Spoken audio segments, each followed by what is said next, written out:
এরশাদ বিরোধী আন্দোলনের পর থেকে আমাদের দেখা মতে মানে রাজনৈতিক সাংবাদিকতা যেটা, পলিটিক্যাল বিটে আপনি সবচেয়ে বেশি মাঠে ঘাটে আপনি কাজ করেছেন বাংলা। আমরা যারা এই বিটে কাজ করতাম, আমাদের কাছে সবসময় মনে হতো বাংলাদেশের রাজনৈতিক দল হচ্ছে দুটো, একটা আওয়ামী লীগ, একটা হচ্ছে এনটি আওয়ামী লীগ। এনটি আওয়ামী লীগ অনেকগুলো দল হচ্ছে এনটি আওয়ামী লীগ। এখন এনটি আওয়ামী লীগ দলের মূলধারা হচ্ছে বিএনপি। এনটি আওয়ামী লীগ যারা আছে মূলধারা বিএনপি। আর এরা সবাই মিলে বিশেষ করে 5ই আগস্টের সাথে যারা জড়িত নেতৃত্বের সাথে, তারা বিভিন্ন বলার চেষ্টা করছে বাংলাদেশে আওয়ামী লীগ রাজনৈতিকভাবে অপ্রাসঙ্গিক হয়ে গেছে। মানে আওয়ামী লীগ বলে কিছু থাকবে না, বা আওয়ামী লীগ বলে কিছু নাই। এমনও বলা হচ্ছে আওয়ামী লীগ কাউকে পাওয়াও যাচ্ছে না। কোনো রিপোর্টে খুব গুরুত্বপূর্ণ হচ্ছে সকল পক্ষের মতামত নেয়া, যে রিপোর্টার আমরা বাইরে থেকে আওয়ামী লীগের নেতাদের যেহেতু পাই, তারাও নিশ্চয় পাওয়া সম্ভব, কিন্তু কোনোভাবে কোনো রিপোর্টে আওয়ামী লীগকে কানেক্ট করার কত চেষ্টাও নাই সেটা। আপনার অনুসন্ধানটা কি? আওয়ামী লীগের ভবিষ্যৎটা কি এই দেশে? আমি একটা আমার ছোটবেলার একটা উদাহরণ দিয়ে আমি শুরু করি। সেটা হলো বঙ্গবন্ধু শেখ মুজিবুর রহমানকে যখন হত্যা করে, তখন আমি খুব ছোট, আমি বোধহয় 7-8 এরকম পড়ি বা 8-এ পড়ি। তো আমি ওই সময়টা আমার বাবার সাথে, আমার ওই ছোট বয়সের ওই একটা এই 5-7 মাসটাই আমার বাবার সাথে, আমার বাবা আমার সাথে একসাথে থাকা। আদারওয়াইজ আমি হোস্টেলে বড় হয়েছি বেশিরভাগ সময়। তো ওই সময়টা আমি ওই ওই কয়েকটা মাস আমি আমার বাবা মার সাথে ছিলাম। তো আমি আমি এটা দেখেছি এমন, আমার বাবাকে আমি দেখছি যে আমার বাবা বেশ কিছুদিন আমার বাবা ঠিক মতো খায় নাই। তখনও শুনতাম আমার বাবারা বলা বলি করছে, তখন থেকে আমি শুনে আসতেছি। তারপর যখন আমি মফস্বল শহরে কুমিল্লাতে যাই, আমি হোস্টেলে লেখাপড়া শুরু করি, তখন আমি শুনেছি প্রায় ধরেন আমার পাশ করা পর্যন্ত তো আওয়ামী লীগ তো, আমি তো আমাদের জেনারেশনটা বেড়ে উঠছে হলো ওই যে কি বলে 74-এর দুর্ভিক্ষ ভুলি নাই ভুলবো না, এই স্লোগানটা ছিল অলমোস্ট সবার মুখে মুখে। তারপর বলছো আরেকটা ছিল কি, বাকশালকে নিয়ে একটা স্লোগান ছিল, বাকশালটা কবর দিতে হবে, বাকশাল এই বাকশাল নিপাত যাক, এরকম এরকম 2-3টা স্লোগান কিন্তু আমাদের সময়টা খুব, আমার স্টুডেন্ট লাইফে আমি এটা খুব শুনেছি। এটা কারণ আরেকটা স্লোগান ছিল এক নেতা এক দেশ এক রাতে সব শেষ। হ্যাঁ, এইটা আমি এক্স্যাক্টলি আমার মনে নাই, যেহেতু আমার মনে নাই, কিন্তু আমার যেগুলো মনে আছে আমি সেগুলি বললাম। তো তখন থেকে আমারও কিন্তু মনে হয়েছে আচ্ছা, বঙ্গবন্ধুর জন্য আমার বাপটা এরকম কাঁদতে দেখছি, আমার মা রান্না বান্না করে নাই, আমার বাপ কয়েকদিন খাওয়া দাওয়া করে নাই ঠিক মতো, এই লোকটাকে ভালো। আমার জীবনে আরেকটু স্মৃতি আছে মুক্তিযুদ্ধের সময়। ওই সময় আমি আবার আমরা দেশের বাইরে থাকতাম, আমরা মুক্তিযুদ্ধের সময় দেশে ছিলাম না, আমি আমার বাবা সহ আমরা ইন্দোনেশিয়াতে থাকতাম। তখন আমার বাবারে দেখছি যে আমার বাবা 16 ডিসেম্বর কিভাবে আমি পুষতাম একটা পাখি, 2টা পাখি পুষতাম। আমার বাবা হঠাৎ করে এসে নাচতে নাচতে এসে টেলিভিশন খুঁজলো, আমার রেডিও ট্রানজিস্টার খুলে কি শুনলো, ছোট আমি এক বুঝি টুঝি না, যায় দৌড়ায় গিয়ে বারান্দা, একটা বড় বারান্দার মধ্যে আমার একটা গুগু পাখি ছিল, আর একটা ওই যে কি বলে ওই যে কাকাতুয়া টাইপের ছোট একটা পাখি ছিল। আমার বাপ 2টাই ছেড়ে দিছে।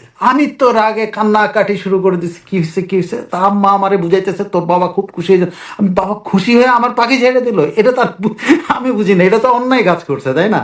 এটা তো খুশি হয়ে আমার উপর রাগ হয়েছে, আমি তাই মনে করছি। আসলে তা না, সে এতটাই খুশি হয়েছে বাংলাদেশ স্বাধীন হয়েছে এটা শোনার পরে যে আমার পাখিগুলি ছেড়ে দিছে। This what I have seen. এবং আমি 75-এ আমি এইটা আমার বাপকে এটা করতেছি। তারপরে আমি পুরোটা ধরেন স্কুল জীবনে আমি ওই যে এই স্লোগানগুলি শুনছি। আমার হোস্টেলটা ছিল কুমিল্লা ভিক্টোরিয়া কলেজের জাস্ট উল্টা পাশে। কলেজের যে রানীর দিঘি বলে, ওই রানীর দিঘির উল্টা পাশে আমাদের জেলা স্কুল হোস্টেল, আর এর উল্টা পাশে হলো কুমিল্লা ভিক্টোরিয়া কলেজের মেইন গেট।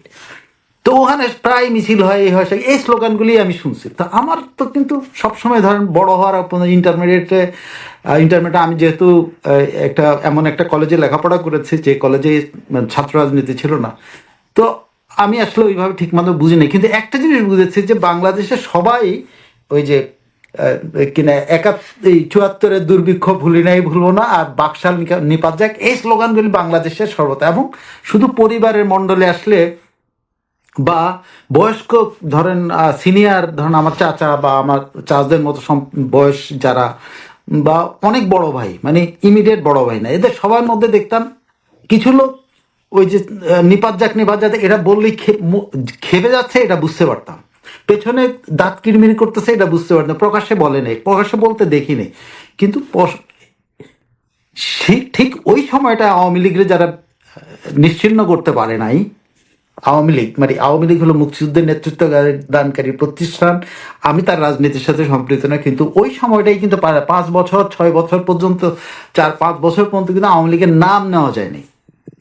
আমি বড় হওয়ার পরে, মানে বড় মানে আমি তখন ইন্টারমিডিয়েট কোথাও সেকেন্ড ইয়ার বা এই সময় প্রথম আমি আওয়ামী লীগের আওয়াজটা শুনছি, এবং আমাদের বন্ধুদের মধ্যে আমরা আলাপ আলোচনা হয়েছে ওই যে রমনা গ্রেনের এখানে যখন জোহরা তাজউদ্দিন মাইক লাগায়া যখন আওয়ামী লীগের নিয়ে বক্তৃতা দিচ্ছে, এইটা সর্বমহলে আলোচিত। আমার বাবাও আলোচনা করে, ও আলোচনা করে, আমরা শুনে তো তখন মনে হলো আওয়ামী লীগ নামে একটা ইয়ে আছে। তো 4-5টা বছর কিন্তু আমি নিজে আওয়ামী লীগের কথা ওইভাবে কেউ প্রকাশ্যে মানে বলছে এরকম অ্যাজ ইফ এটা আমি এটার মানে অস্তিত্বই আমার কাছে ছিল না, কিন্তু আই হ্যাভ সিন ইট কিভাবে এটা কোথা থেকে আবার ঘুরে এসে ওই রমনা গ্রিন থেকে তাজউদ্দিন জোহরা তাজউদ্দিনের সেই মাইক, এবং ওই মাইকে নাকি উনি বলেছিলেন কোথায় তুমি জিয়া, এসে আমার মাইকটা বন্ধ করো। তখন নাকি মাইকটা বন্ধ করো, আমরা অত রিকালেক্ট করতে পারি না ওইভাবে, তো শুধু নাকি বন্ধুরা গল্প করছে আমি এটুকু জানি। তো তখনই যেহেতু আওয়ামী লীগের মানে নিশ্চিহ্ন করা যায় না, এখন কি সম্ভব আপনার কাছে?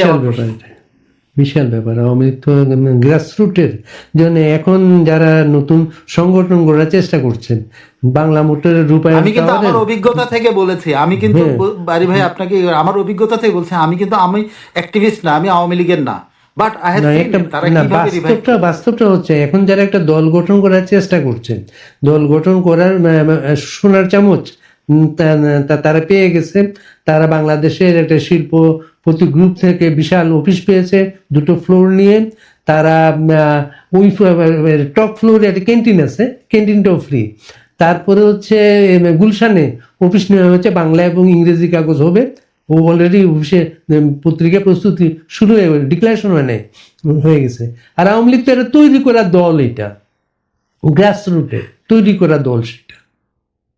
সেটা আওয়ামী লীগের নিয়ে যে জিনিসটা আমার কাছে একটা জিনিস, আওয়ামী লীগের এই শব্দটার সাথে কি কারণে জানেন? এটা হলো আওয়ামী লীগের সাথে ওই যে স্বাধীনতার যে সম্পর্ক, যেটা বলা হয় বয়ান, যেটা নতুন করে বলতেছে যে আওয়ামী লীগ মুক্তিযুদ্ধকে তাদের বয়ান হিসেবে নিয়ে নিছে, আওয়ামী লীগ তাদের দলীয় করে ফেলছে। হ্যাঁ, আওয়ামী লীগ বাড়াবাড়ি করেছে এইসব বিষয়টাতে। আমি আমার মধ্যে মত পার্থক্য থাকতে পারে, কিন্তু এটা সত্য। দেখেন, আপনি 7ই মার্চ যখন আপনি বাসা থেকে বেরোতেন, আপনি বাসা থেকে বেরোনোর আগে ভোর থেকে আপনি বঙ্গবন্ধুর ভাষণ শোনা শুরু করতেন, এবং বঙ্গবন্ধুর ভাষণটা কি ভাষণ শুনতেন, ওটা অরিজিনাল গলা না, ভাঙ্গা ভুঙ্গা আওয়াজ সহ একটা মাইকে বঙ্গবন্ধু বিকৃত আওয়াজের ভাষণ শুনতে আপনি বাসা থেকে বেরোলেন। বেরোয় আপনি অফিস পর্যন্ত যাইতে এরকম না হলে 50 রকমের গলার বঙ্গবন্ধুর ভাষণ শুনতেন, মানে বঙ্গবন্ধুর অরিজিনাল গলা কিন্তু আপনি শুনতেন। এতে আপনি যতই বঙ্গবন্ধুরে ভালোবাসেন, আপনি কিন্তু বঙ্গবন্ধুর প্রতি ভালোবাসার জন্য কিন্তু আপনি বিরক্ত হয়েছেন। যে আমার যা ধারণা, আমি বিরক্ত হয়েছি কেন জানেন? আমি ওই ভাষণটা খুব নীরবে নিবৃত্তে শুনি, মাঝে মধ্যে এটা অনেকে মহাকাব্য বলে। আমার কাছে মনে হয় যে এটা কিভাবে একটা লোক একটা কি বলে এই কবিতা, বা আমাদের মধুসূদন দত্ত, তারপর অনেক অনেক ব্রিলিয়ান্ট কবি ছিল, অনেক ব্রিলিয়ান্ট কবি, ইনস্ট্যান্ট একটা মাস্টারপিস, একটা কবিতা, একটা কাব্য সে বলে গেছে। এটা যখন বিকৃত গলায় শুনতাম তখন প্রচন্ড বিরক্ত হতাম। তো সেক্ষেত্রে যখন ওরা বলে যে হ্যাঁ এরা করছে, আসলে কিন্তু আওয়ামী লীগের এই দোষটা কিন্তু সবকিছুর মধ্যে বঙ্গবন্ধুকে নিয়ে আসা। বঙ্গবন্ধু তো নিজেই বঙ্গবন্ধু, তাকে নিয়ে তো আমি জানি না কেন আওয়ামী লীগ এই দোষটা করেছে। কিন্তু মুক্তিযুদ্ধের সময় তো সবাই বঙ্গবন্ধু কথা বলেছে, জয় বাংলা স্লোগান দিয়েছে। আওয়ামী লীগ তো কোনোদিন কোনো দলকে বলে নাই তোমরা কেউ বঙ্গবন্ধু বলতে পারবে না, তোমরা কেউ জয় বাংলা স্লোগান দিতে পারবে না, এটা আমার স্লোগান, বঙ্গবন্ধু শুধু আমার, এটা তো কাউকে কোনোদিন বলে নাই। বলে নাই, কিন্তু আপনি কি এটা মনে করেন না যে আওয়ামী লীগ সবসময় বঙ্গবন্ধুকে ক্যাশ করার চেষ্টা করেছে? অন্যরা যখন বঙ্গবন্ধু বলে বঙ্গবন্ধুকে তাদের কিছু করার চেষ্টা করছে, আওয়ামী লীগ সেটা দেয়নি, এটা মনে হয় না আপনার? আমি তো মনে করি, আই হ্যাভ সিন, আমি পার্লামেন্টে দেখেছি অনেকবার, পার্লামেন্টে আই হ্যাভ সিন যে আওয়ামী লীগের বিএনপির নেতারা বঙ্গবন্ধু বলেছে, কিন্তু সেটাকে তো ওয়েলকাম করা হয়নি, কখনো এইটার প্রশংসা করা নাই। এটা একটা আপনি আপনি যে গুরুত্বপূর্ণ পয়েন্ট আপনার। একজন যে বঙ্গবন্ধু বলতেছে, যেমন মওদুদ আহমেদ বঙ্গবন্ধু বলতেছে, আপনি কি উঠে দাঁড়ায় একবারও বলেছেন? যে কোনো নেতা আওয়ামী লীগের উল্টা পাশে, যখন আওয়ামী লীগ উল্টা পাশে বসছে, তখন কি উঠে দাঁড়ায় বলছে যে না, মওদুদ আহমেদ আপনাকে অনেক ধন্যবাদ বঙ্গবন্ধুকে ইয়ে করার, স্বীকার করার জন্য? আমি আপনার বলি, আমি একটা বক্তৃতা শুনে, অনেকে আমার উপর রাগ হইতে পারেন, যে সালাউদ্দিন কাদের চৌধুরীর একটা গল্পের কথা আমি আপনি বলতে পারি, পার্লামেন্টে দাঁড়িয়ে বক্তৃতা দিয়েছিলেন। আমি আজকে আপনাকে সেটা মনে করায় দিচ্ছে, দেখেন এটা রেকর্ডেড বক্তৃতা, আমার যতটুকু মনে আছে, আমি আমার ব্রেন থেকে যতটুকু বলতে, সালাউদ্দিন চৌধুরী একদিন নাসিম ভাই 3 তারিখের তেসরা, ওনাদের বাবা কোন দিন মারা গেছেন, 3 নভেম্বর না, জেল হত্যা দিবস? হ্যাঁ, জেল হত্যা দিবসে নাসিম ভাই উঠে, মানে জাতীয় 4 নেতার প্রতি এই একটা প্রস্তাব বা এরকম কিছু একটা ছিল, তো এটা বলে উনি এই প্রস্তাব উত্থাপন করছে। তখন এনডিএর ইয়ে ছিল, আমি যে সালাউদ্দিন তখন বিএনপিতেও না, সে এনডিএ খুব সম্ভবত, ন্যাশনাল ডেমোক্রেটিক এরকম কিছু একটা নাম। ওখানে উঠে দাঁড়িয়ে সালাউদ্দিন কাদের চৌধুরী ওখানে বক্তৃতা দেওয়ার কথা না, কিন্তু ওনাকে যখন বক্তৃতা দিতে বলা, ওনার যখন বক্তৃতা, উনি কিন্তু ইয়ে দেয়, মানে তখন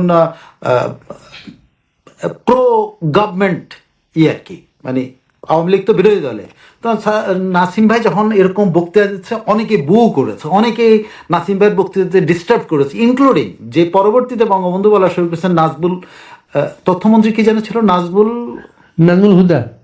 নাজমুল হুদা অনেক টিটকারি করে নাসিম ভাইকে, যখন এটা একটা একদমই টিটকারি করছে, পার্লামেন্টারি ভাষায় টিটকারি করছে, তখন পয়েন্ট অফ অর্ডারে সালাউদ্দিন কাদের চৌধুরী উঠেছিল। আমার স্পষ্ট তখন মনে আছে যে তার মূল বক্তৃতা অনেকটুক, কিন্তু সে একটা জিনিস বলেছে, আজকে যারা এই জেলে যে নেতাদের মারা হয়েছে সেটা নিয়ে যারা আজকে কুরুচিপূর্ণ কথা বলেন, তাদের একটা কিছু ঘটনার কথা মনে করায় দেয়। সে ঘটনা বলছে কি জানেন, এইভাবে, আমার বাবা যখন ঢাকায় আসতো, তখন সরওয়ার্দী উদ্যানে শেখ মুজিবুর রহমানের বিরুদ্ধে, সে বঙ্গবন্ধু বলেন, শেখ মুজিবুর রহমানের বিরুদ্ধে বক্তৃতা দিয়ে বেগম মুজিবের হাতের রান্না খেয়ে তারপর চিটাগং যেতেন।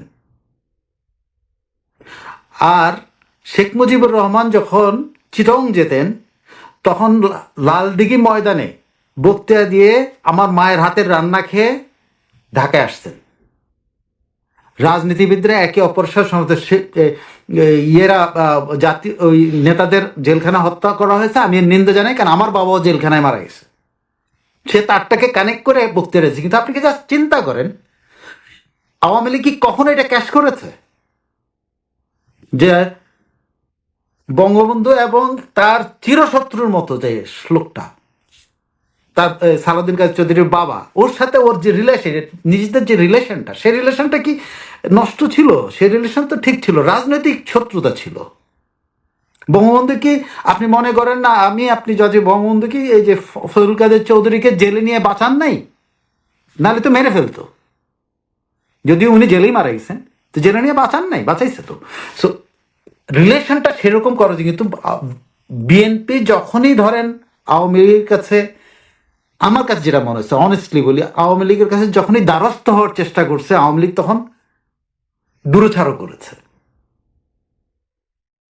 হ্যাঁ, শেখ হাসিনার অনেকগুলো জেস্চার আপনি অত্যন্ত চমৎকার, যেমন কোকো রহমানের, এই প্রেসিডেন্ট জিয়া রহমানের পরে শেখ হাসিনা খালেদা জিয়ার সাথে দেখা করছেন, খালেদা জিয়া দেখা করেন, এগুলো নিয়ে অনেক কথা হইতে পারে। কিন্তু আমার কথা হইলে যে এই যে শত্রুতাটা, এই যে মানসিক শত্রুতা, এইটা তো ধরেন সময় ছিল না, ধরেন খালেদা জিয়া কোন আমলে, প্রথম আমলে তো এরকম ছিল না। দেখেন সাইদ ইস্কান্দারের ছেলে, আপনার মনে আছে ঘটনাটা, ডিডি রিপোর্টে আমার মনে আছে, সাইদ ইস্কান্দারের ছেলে এবং আরেকজন যায় এই যে 32 নম্বরে বঙ্গবন্ধুর যে জাদুঘর, সেখানে আগে বঙ্গবন্ধু ভবন, ওখানে যায় ওই যে ইট পাটকেল মারছিল, শয়তানি দুষ্টামি করছে।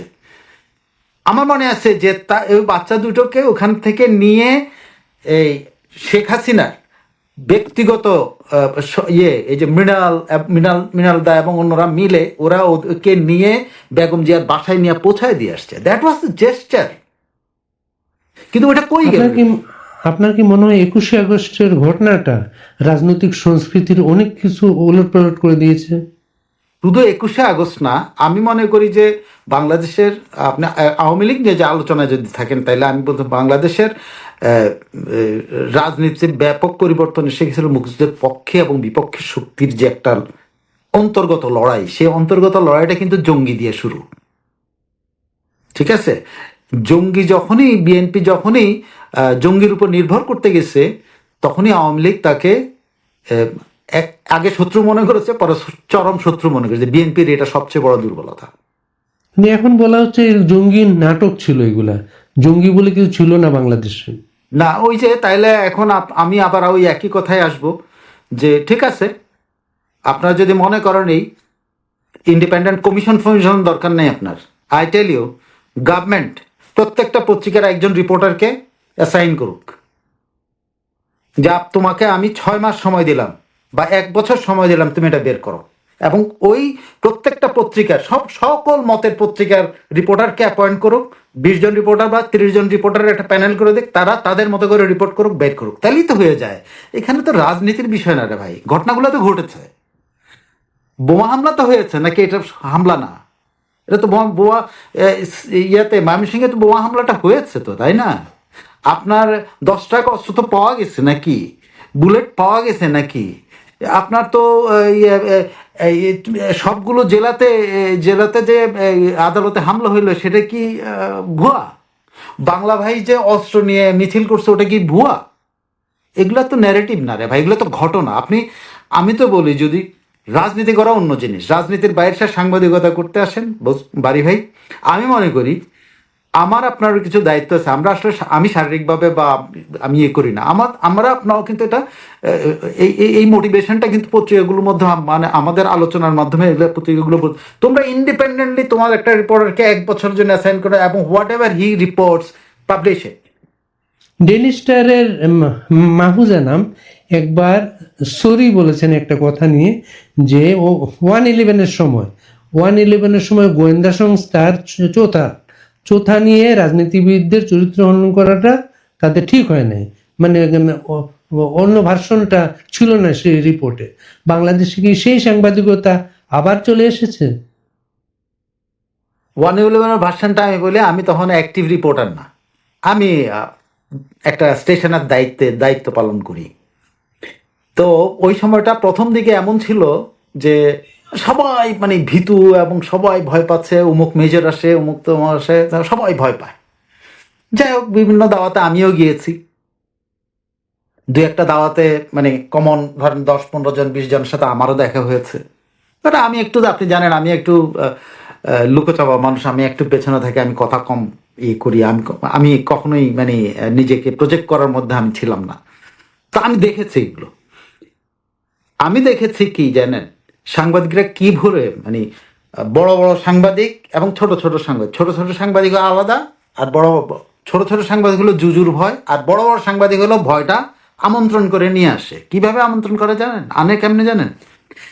গল্ফ ক্লাবে দাওয়াত খাওয়া, রাওয়া ক্লাবে দাওয়াত খাওয়া, ওখানে গেলে আপনি সকল আজকে বড় বড় বুদ্ধিবীচি যারা আছে, সরি আমি শব্দটা ইউজ করলাম, আমি বিশ্বাস করেন এদের, বুদ্ধিজীবী সাংবাদিক যারা আছে আমি এদেরকে বুদ্ধিবীচি বলি। কেন বলি জানেন? আপনি যদি নিজে যায় নিজের লেজটা কাউকে দিয়ে আসেন, তো লেজ আটকায় ধরলে আপনি কি করবেনটা কি? কিছু করার নাই তো, আপনি তো যাই দিয়ে আসেন। মাহফুজ ভাই যে কথাটা বলেছেন, এই কথা দিয়ে মাহফুজ ভাই এটা প্রমাণ করেন নাই যে ওনারা লেজটা ওখানে দিয়ে আসছিলেন। না দিয়ে আসলে ওনাকে চোতা দিলে উনি কেন প্রচার করছেন? আমার স্পষ্ট মনে আছে, আমার কাছে এরকম বহু চোতা আসছে। আমার সালে শিবলি ছিল আমার প্ল্যানিং এডিটর। আপনি সালে শিবলি আজকে আপনি ছিলেন, সে অনেক বড় সাংবাদিক, তারপর দেশ থেকে চলে গেছে, ব্রিটেনে থাকে। সালে শিবলির আমি কি বলবো, একটা ডকুমেন্ট আমার কাছে একটা ডকুমেন্ট পাঠানো হয়েছে যে এই ডকুমেন্টটা প্রচার করতে হবে। তো আমি বলছি এটা তো ভাই আরবিতে লেখা, এটা আমি বুঝি টুঝি না, অনুবাদ করে আবার দিয়ে গেছে অনুবাদ। আমি যে ভাই আমি আরবি বুঝি না, অনুবাদ কেমনে বুঝবো? এটা আরবি থেকে কেমনে অনুবাদ হলে এটা আমি বুঝবো কেমনে? আমি এটা বুঝি টুঝি না, আমি এটা করবো না। আমাকে দিয়ে এটা আমি বলবো না ওই ডকুমেন্টটা কি, এবং এত ন্যাক্কারজনক ব্যক্তিগত ডকুমেন্ট যেটা প্রচার করার জন্য আমাকে বাধ্য করার চেষ্টা করছিল,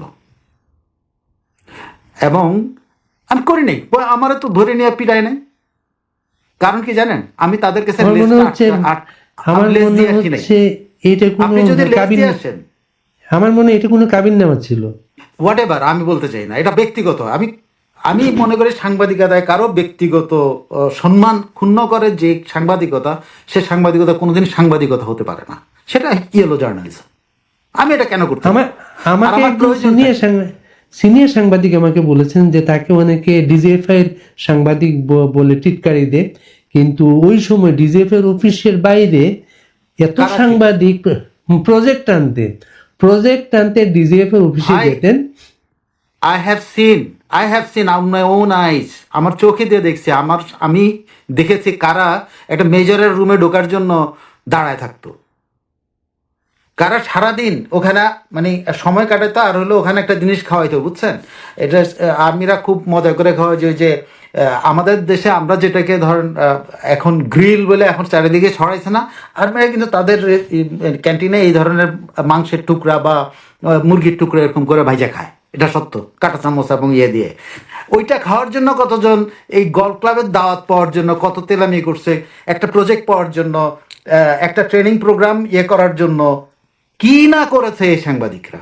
আজকে বড় বড় কথা বলে দেশের নিয়ে, দেশের উদ্ধার করে। ইউনূস সাহেব আছে, ইউনূস সাহেবের সমালোচনা করে, ইউনূস সাহেব সম্পর্কে না জেনেও করে, বিশ্বাস করেন। এবং আমাদের আর্মি সম্পর্কে আমাদের সাংবাদিকদের কতটুকু ধারণা আছে আমি জানি না, কতটুকু ধারণা আছে। এবং বাইরে থেকে এটাকে সাম পিপল এটাকে মনস্টারের মতো করে রাখে। কি কারণে রাখে জানেন?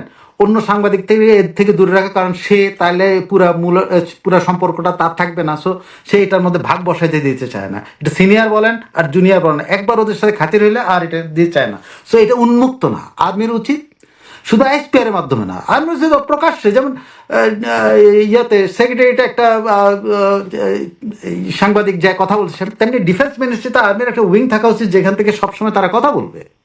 আইএসপিআর ইয়েতে না রেখে, সেনানিবাসে না আসবে, আইএসপিআর বাইরে নিয়ে আসুক, সাংবাদিকদের সাথে কথা বলুক, দেখবেন যে এইসব কিছুই না। আর্মি এরকম না, আর্মি আসলে মনস্টার না। আর্মি আসলে এটা আর্মি সবসময় শুনুন, আর্মি ট্রেনিংটা হলো কি? আর্মির ট্রেনিংটা হলো গুলি করে মারার জন্য। তারা তো দেশ রক্ষা করবে, মারবে। এখন আপনি যখন তাকে রাস্তায় পুলিশের ডিউটি দিচ্ছেন, সে যখন বাঁশ দিয়ে একটা পিটান দিচ্ছে, এটা তো তার জন্য খুব সাধারণ বিষয়। সে তো বেদ চিন্তাই করতে পারে না, সে বাঁশ দিয়ে বাড়ি মারে। এখন আপনি ভাবতেছেন বাঁশ দিয়ে মারলো কেন, একটা বেদ দিয়ে তো মারতে পারতো। এখন আপনার তো বোঝা হচ্ছে তো ওই লোকটার ট্রেনিং কোথায় হয়েছে, তার ট্রেনিং হয়েছে আমরা